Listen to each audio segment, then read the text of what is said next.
Hello friends, welcome back to another episode of r/ProRevenge. In this episode, I'm diving into two stories. You'll hear how someone accidentally gets revenge on a scummy landlord, and how a brother comes to his sister's aid against a creep.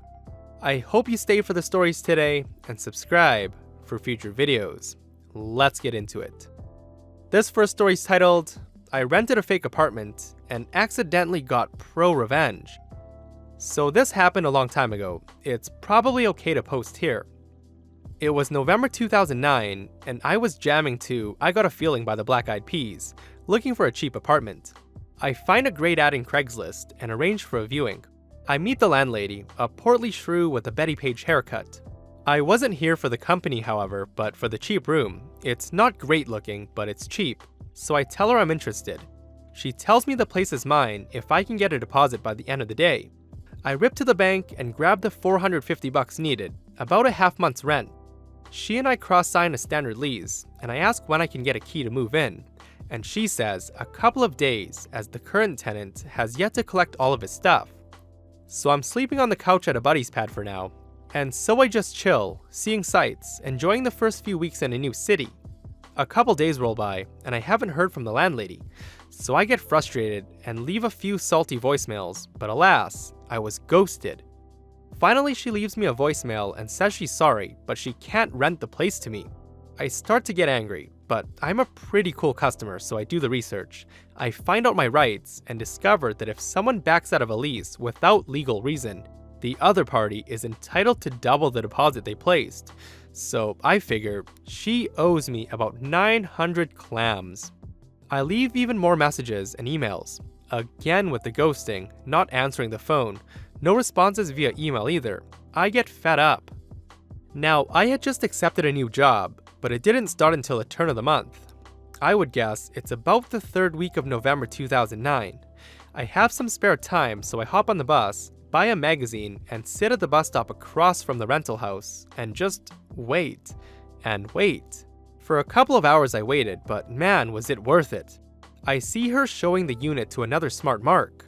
I hold my cool and wait for her to finish with the newest renter, and make my way over to the house to confront her.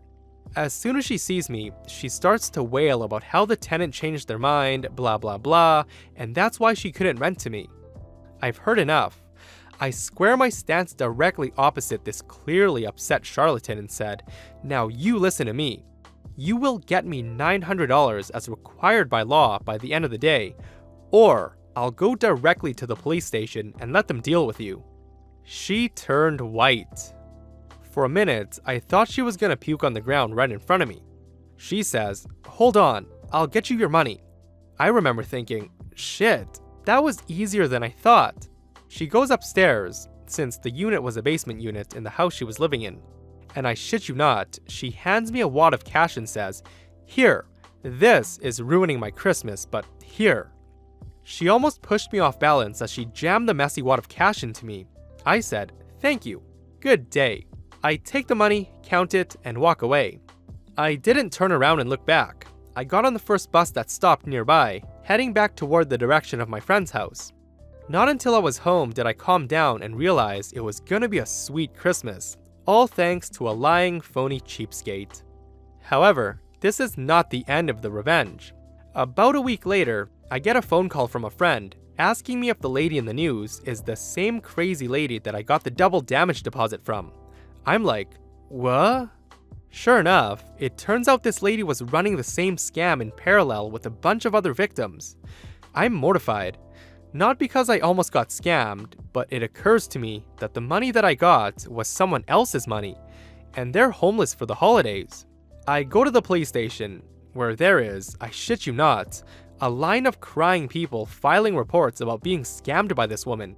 I feel awful, and when it's my turn, I get to the intake officer and start to give my story. I lay it all down, how I fell for it, how I left a snotty voicemail, how I staked out the rental to confront her, and how I demanded double the money back. I tell the cop that I took some of the money that belonged to the other victims, and she looks at me and says, "Man, you were the only one smart enough to confront her in a reasonable way. You earned that money. Don't worry about it."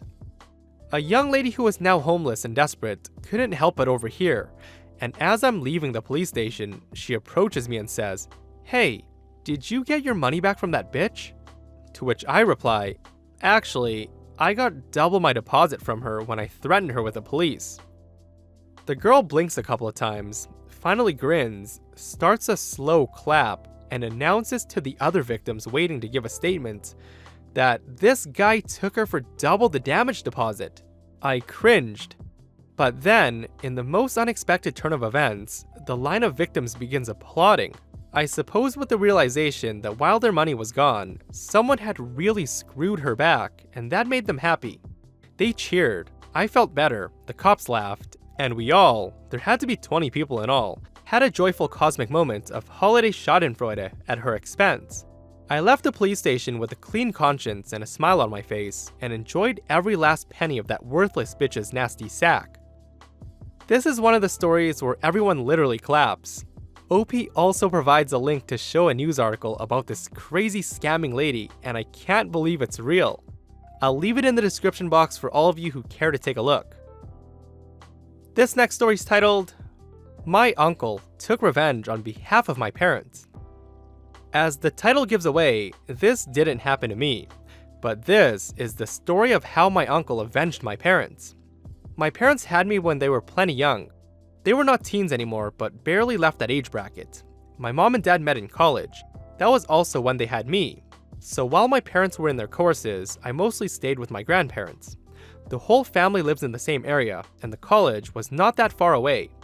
My parents were still young and liked to go out with friends on occasion. When the following happened, I was a few years old. On occasion, they frequented a bar.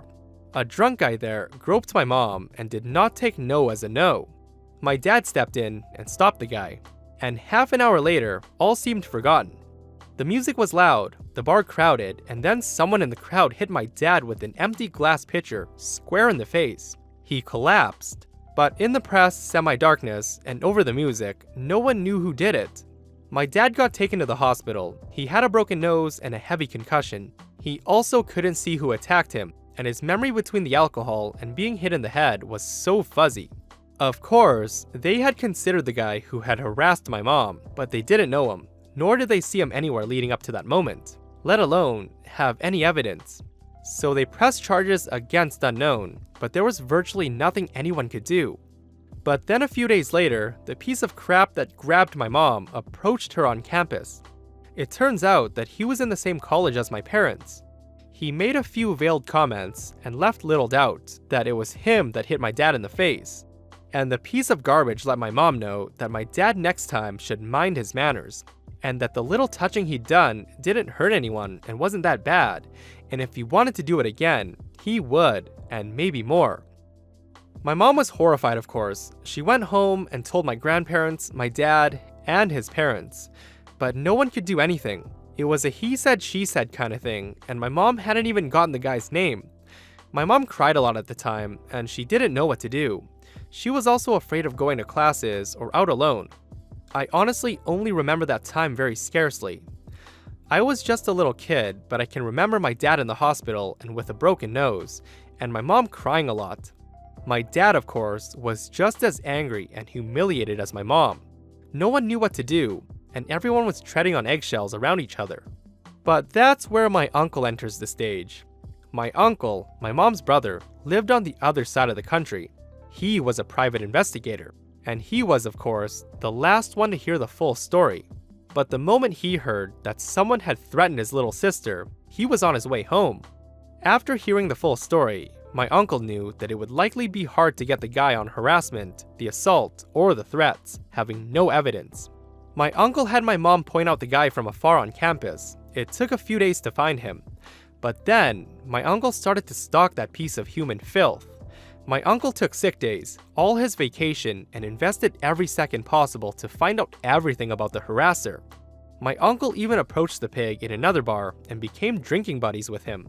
Over several weeks, my uncle had uncovered all manners of illicit behavior, possession, consumption, and distribution of drugs, theft, and a few other misdemeanors and small-time stuff. And my uncle could have put him away for that. But my uncle always said that if he sent the guy to prison, it would be for touching my mom and hurting my dad, and that's what he did. One night, while out with his new buddy drinking, my uncle made the idiot piss drunk, and they landed in my uncle's motel room. He got the harasser to incriminate himself on video, rattling off a list of illegal shit he was up to. My uncle had, of course, pretended to be a crook too. Among the stories the guy told was the story of how he groped some chick and brained her dude with a pitcher of beer. Now something needs to be said. In my country, of course, recording someone in secret is illegal, and under some circumstances, like if the police does it, it's not a permissible piece of evidence in court. But my uncle knew the laws for that exactly. But paradoxically, the situation is different if it's not only audio but also video. And my uncle had the asshole on camera confessing. The next day, my uncle turned himself into the police with all of his collected evidence because secretly filming people was still a crime, though the video could be used as evidence in court as my uncle was not affiliated with police or any other government agency. When the criminal trial and the civil trial were over, the guy got 6 years in prison and had to pay damages to my mom and dad, and my uncle got slapped with the equivalent of a $2,000 fine for secretly filming the asshole. Money well spent, he always said.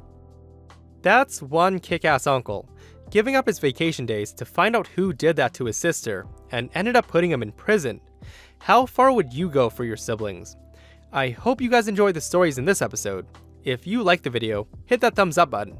If you aren't subscribed, hit that subscribe button and make sure you turn on notifications so you don't miss future revenge stories. I upload almost every day. See you guys in the next one.